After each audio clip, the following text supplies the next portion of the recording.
मणिपुर में 2 महीनों से पूरा प्रदेश जल रहा है, घरों में आग लगाई जा रही है, मार काट हो रही है आपस में, महिलाओं के साथ भयावह अत्याचार हो रहा है, बच्चों के सर पर छत नहीं रहे, और हमारे प्रधानमंत्री जी ने 77 दिन के लिए कोई बयान ही नहीं दिया इस पे।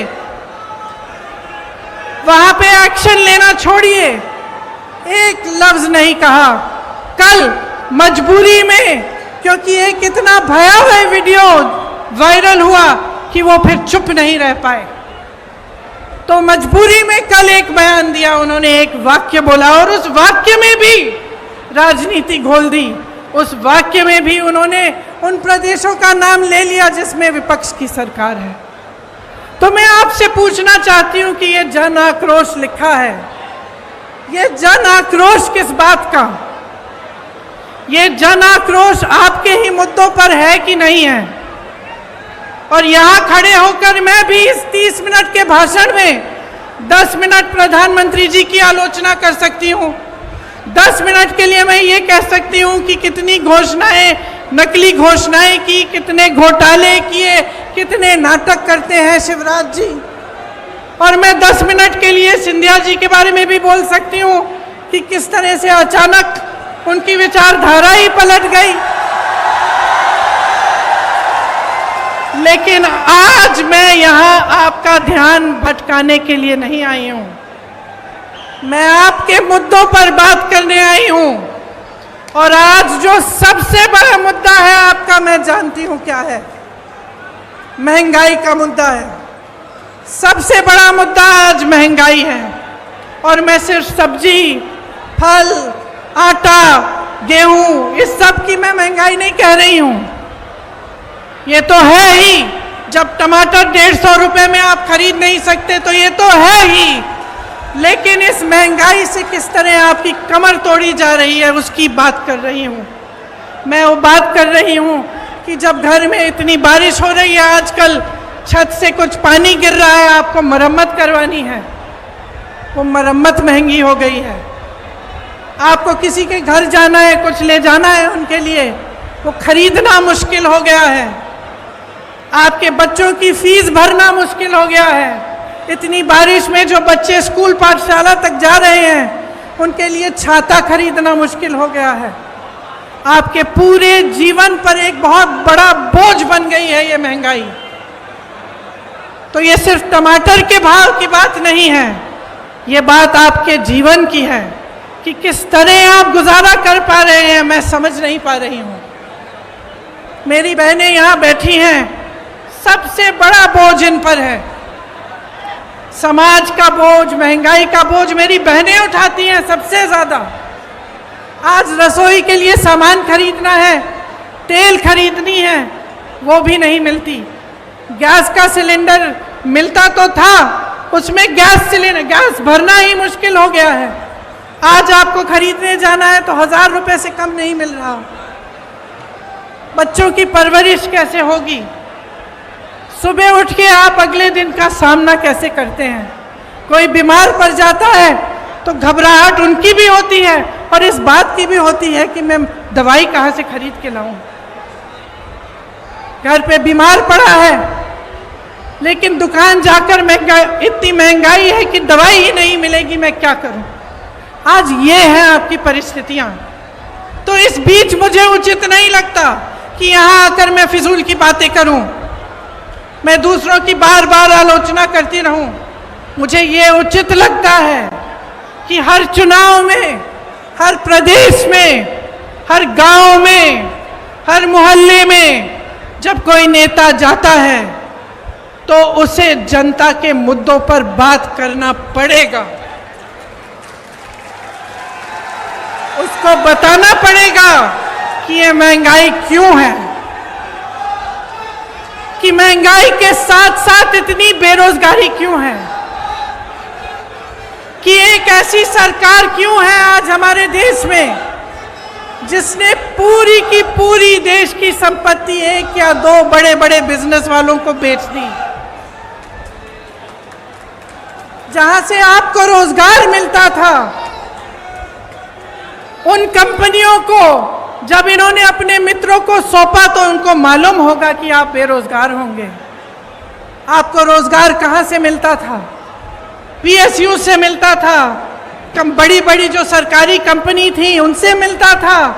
आपको रोजगार खेती की कमाई से मिलता था, आपको रोजगार सेना से मिलता था, आपको रोजगार छोटे छोटे व्यापार से मिलता था।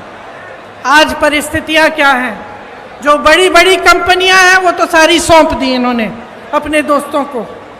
सेना की भर्ती का क्या किया अग्निवीर का आप जानते हैं। आपका ये जो क्षेत्र है ग्वालियर का क्षेत्र, रानी लक्ष्मीबाई जी का क्षेत्र है। यहां से तमाम वीर जवान जाकर हमारे सरहद पे खड़े होते हैं। आप जानते हैं सबसे अच्छी तरह कि जब से अग्निवीर की स्कीम आई और 4 साल की सेना में भर्ती कराई गई, तब से क्या स्थिति है। मैं कुछ हरियाणा के नौजवानों से मिली, उन्होंने मुझे बताया कि ट्रेनिंग से ही लोग वापस जा रहे हैं घर। तो कहते हैं कि हम इतनी ट्रेनिंग, इतनी कड़ी ट्रेनिंग कर किस लिए रहे हैं। हम इतनी कड़ी ट्रेनिंग इसलिए कर रहे हैं कि 4 साल बाद हम बेरोजगार होकर वापस आ जाएं, और जब घर आएंगे तो सरकार ने ये परिस्थितियां बना दी हैं कि घर पे भी किसानी से चाहे जितनी भी मेहनत कर लो, इतनी महंगाई है, इतनी मुश्किलें हैं कि किसानी से भी नहीं कमा पाएंगे। तो घर आकर क्या करेंगे? वहां भर्ती के लिए तमाम नौजवान पढ़ाई करते हैं, माँ बाप मेहनत की कमाई से उनके लिए पैसे इकट्ठे करते हैं। कोई 10,000 के ट्यूशन, कोई 20,000 के ट्यूशन करता है, और फिर देखिए पटवारी के इम्तिहान में किस तरह से घोटाला हो गया। तो इन चीजों का समाधान क्या है? आज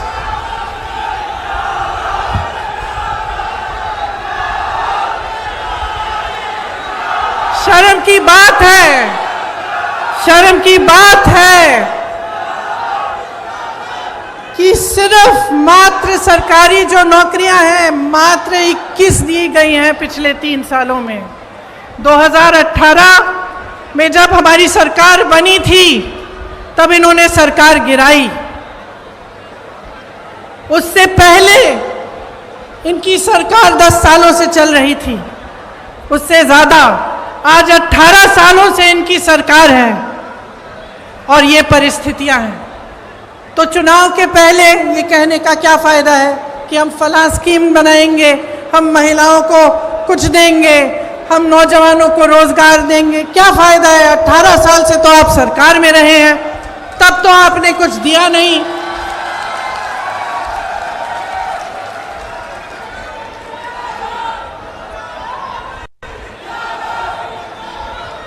तो ये परिस्थितियां हैं, ये सच्चाई है। आपके मुद्दे क्या हैं? महंगाई है, बेरोजगारी है।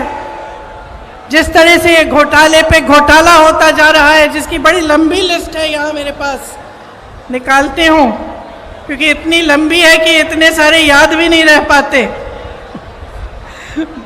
खैर निकाल के बाद मैं बताऊंगी, दिख नहीं रही।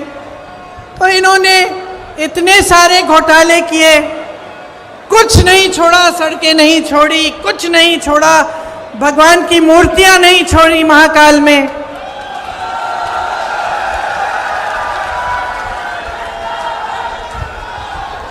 देखिए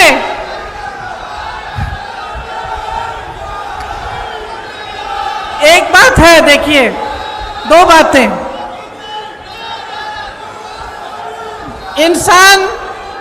इंसान की जो नींव होती है ना, उसी तरह की नीयत होती है, और उसी तरह से जो सरकार होती है उसकी जो नींव होती है उसी तरह की नीयत होती है। ये जो सरकार इन्होंने हमारी सरकार गिरा के बनाई, इसकी नींव ही गलत थी। पैसों से खरीदी सरकार है। तो इसकी नीयत, इसका नतीजा क्या है? कि इसकी नीयत ही खराब है। शुरू से सिर्फ लूट, सिर्फ घोटाले में ध्यान रहा है। ऊपर से 18 साल से सरकार चली आ रही है। अब आप बताइए, 18 सालों के लिए जिसके पास सत्ता होती है उसको क्या होता है? 18 सालों से सत्ता में रहने से अहंकार होता ही होता है, और इस कदर होता है कि जो आसपास के अधिकारी होते हैं, जो साथी होते हैं, वो भी सच्चाई नहीं बताते।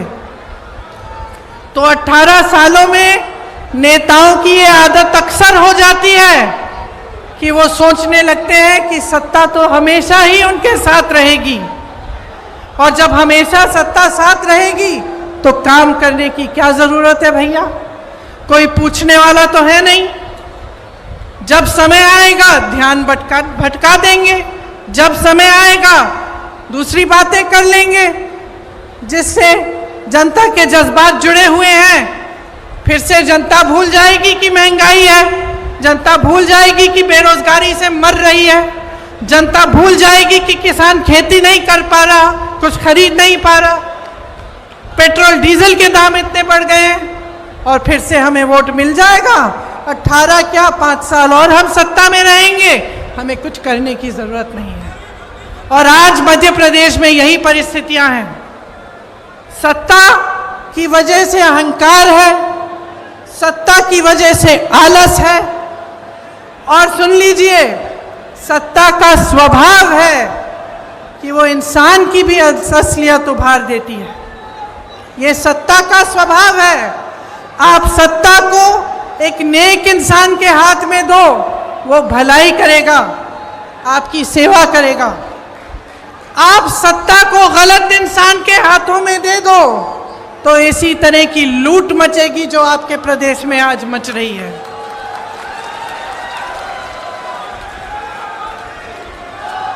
महंगाई, बेरोजगारी से समाज में तनाव बढ़ता है। जब समाज में तनाव बढ़ता है तो अत्याचार बढ़ते हैं, और अत्याचार हमेशा उन्हीं पर होते हैं जो ज़्यादा कमज़ोर हैं। आप सब ने देखा कि आदिवासियों के साथ किस तरह की हरकतें की जा रही हैं। आपने देखा कि इनके शासनकाल में दलितों के साथ कितने अत्याचार हो रहे हैं। महिलाओं की तो हम बात ही ना करें, हर रोज बलात्कार होता है। एक तरफ आपके अखबारों में बड़े बड़े इश्तिहार हैं इनकी सरकार के, और दूसरी तरफ ये खबरें कि किसी भाजपा के नेता के बेटे ने किसी के बलात्कार किया है, उसका आरोपी है, या फिर किसी महिला की छेड़छाड़ की है। तो ये परिस्थितियां हैं। अब आपको समझाना जरूरी भी है, लेकिन मैं जानती हूं कि सबसे ज्यादा विवेक जनता में होता है, सबसे ज्यादा। और मेरी समझ यह है कि जनता कभी गलत निर्णय नहीं लेती। जो भी निर्णय है उसका आदर लोकतंत्र को करना पड़ता है। तो अब समय आ गया है कि आप अपने लिए, अपने भविष्य के लिए एक बहुत बड़ा निर्णय करने वाले हैं। यह निर्णय क्या है कि अगले 5 सालों में क्या आप यही चाहते हैं जो आपने पिछले 5 सालों में देखा?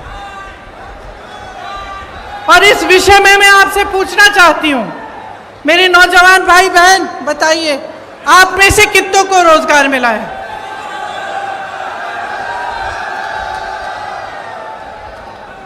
मेरे किसान भाई बहन यहां हैं, आपकी जिंदगी बेहतर हुई है कि नहीं?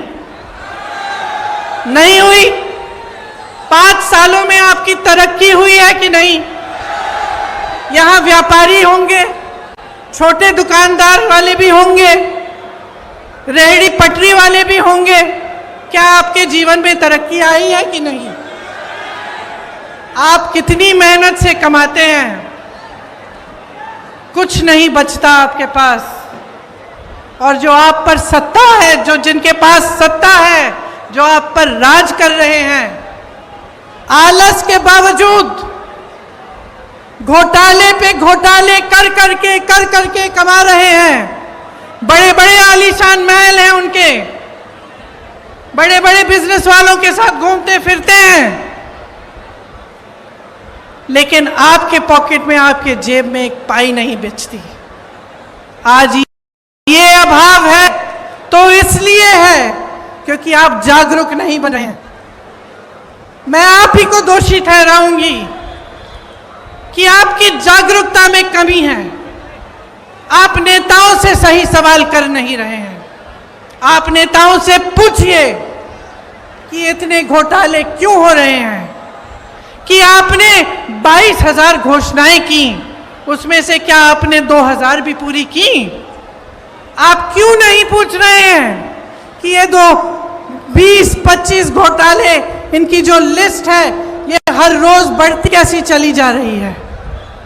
आप ये नहीं पूछते कि आपके लिए इतनी महंगाई और इस देश के जो बड़े बड़े उद्योगपति हैं, जिनको इन सरकारों ने आपकी संपत्ति दे दी है, उनकी कितनी कमाई है? मैं बताती हूँ। 1600 करोड़ रुपए एक उद्योगपति एक दिन में कमा रहा है, जिसको इस देश की संपत्ति दे चुके हैं। 1600 करोड़ रुपए एक दिन में, और इस देश का किसान एक दिन में 27 रुपए नहीं कमा पा रहा। तो आज मैं आपसे पूछना चाहती हूं, बदलाव चाहते हो कि नहीं चाहते हो? आप एक ईमानदार सरकार चाहते हो कि नहीं चाहते हो? आप इस सरकार को हटाकर एक ऐसी सरकार बनाना चाहते हो जो आपके लिए दिन रात एक करके काम करे कि नहीं? आज 1600 युवा बेरोजगार हैं प्रदेश में। 1600 युवा आत्महत्या कर रहे हैं बेरोजगारी की वजह से।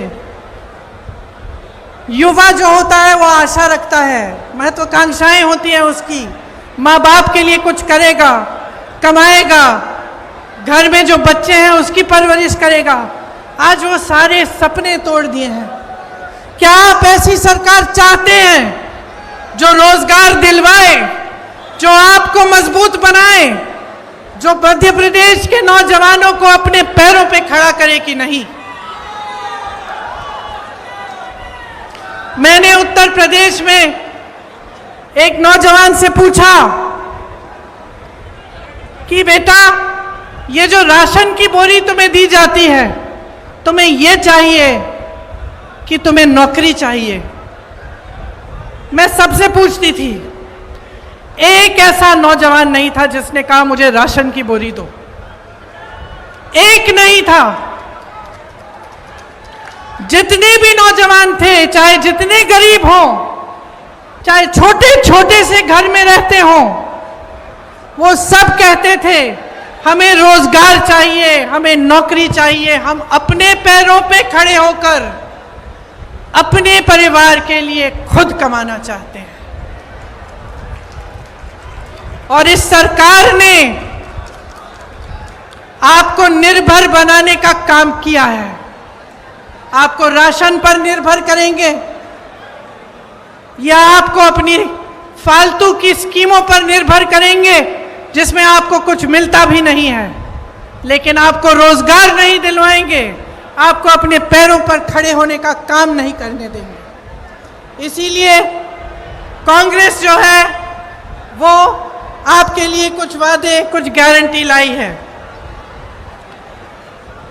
जब मैं कहती हूं कि कांग्रेस गारंटी देगी, तो मैं इस आधार पर कहती हूं कि हमारी जहां जहां सरकारें हैं, वहां वहां हमने जो गारंटी दी वो निभाई जा रही हैं। चाहे आप मध्य प्रदेश में, चाहे आप कर्नाटका में, चाहे आप हिमाचल प्रदेश में, चाहे आप राजस्थान में देखें, तो जो वादे किए थे वो निभाए जा रहे हैं।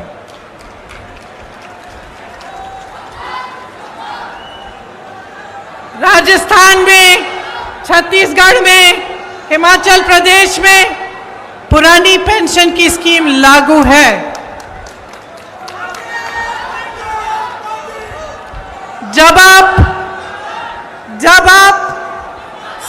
कोई नौकरी लेने जाते हैं तो उसमें सबसे बड़ी चीज क्या होती है?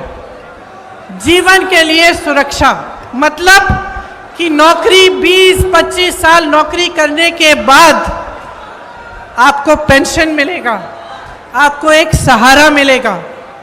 वो सहारा आज नहीं मिलता सरकारी कर्मचारियों को। सरकार कहती है पैसे नहीं है इसके लिए। तमाम सरकारी कर्मचारी परेशान हैं। इनके पास बड़े बड़े उद्योगपतियों के लोन माफ करने के पैसे हैं, आपके पेंशन देने के पैसे नहीं हैं। इसीलिए जहां जहां कांग्रेस की सरकार है वहां वहां पुरानी पेंशन आज लागू है, क्योंकि हम आपका आदर करते हैं। हम समझते हैं कि जो सरकारी कर्मचारी है, जो दिन रात सालों के लिए सेवा करता है, उसके लिए बुढ़ापे में भी सहारा होना चाहिए। और यहाँ पे भी एक घोषणा ये है, गारंटी, कि पुरानी पेंशन यहाँ भी लागू होगी। मेरी बहनों के खातों में हर महीने सीधे 1500 रुपए डाले जाएंगे। जो गैस का सिलेंडर आज आपको 1000 रुपए से कम में नहीं मिल रहा है, आपको 500 रुपए में दिलवाया जाएगा। 100 यूनिट बिजली आपको माफ होगी, मुफ्त में मिलेगी। और 200 यूनिट पर बिजली बिल आधी की जाएगी। जो किसानों के कर्ज माफ करने का काम हमने 2018 में शुरू किया था, वो नई सरकार अगर कांग्रेस की बनेगी तो उसे पूरा करेगी।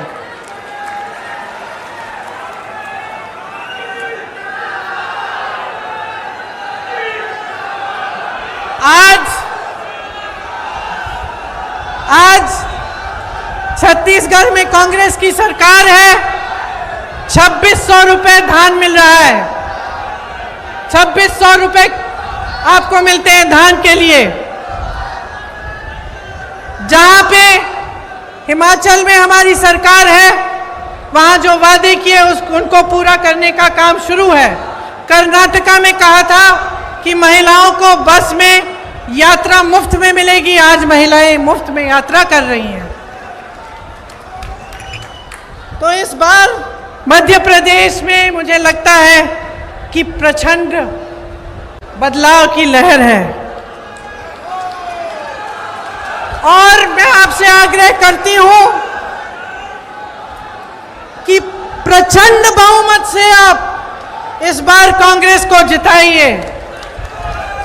एक ऐसी मजबूत सरकार बनाइए जो न खरीदी जा सके न गिराई जा सके, जो 5 सालों के लिए दिन रात आपके लिए काम करे और आपके ही भविष्य को मजबूत बनाए।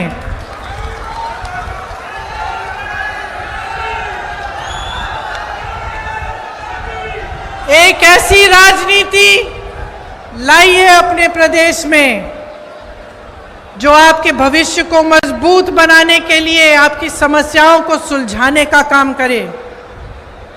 आपकी जितनी भी छोटी छोटी समस्याएं हैं और जितनी बड़ी समस्याओं से आप जूझ रहे हैं, उनको सुलझाने का काम पहले दिन से शुरू होना चाहिए। और कमलनाथ जी से मैं अपनी तरफ से एक छोटी सी मांग अपनी तरफ से भी करना चाहती हूँ। अभी रास्ते में मैं यहाँ आ रही थी तो कुछ मुझे दिव्यांग लोग मिले। उन्होंने कहा कि उनका पेंशन सिर्फ मात्र 600 रुपए है। तो मैं आपसे आग्रह करती हूँ कि आपकी जब सरकार बनेगी तो उनका पेंशन भी ज़रूर बढ़ाइएगा।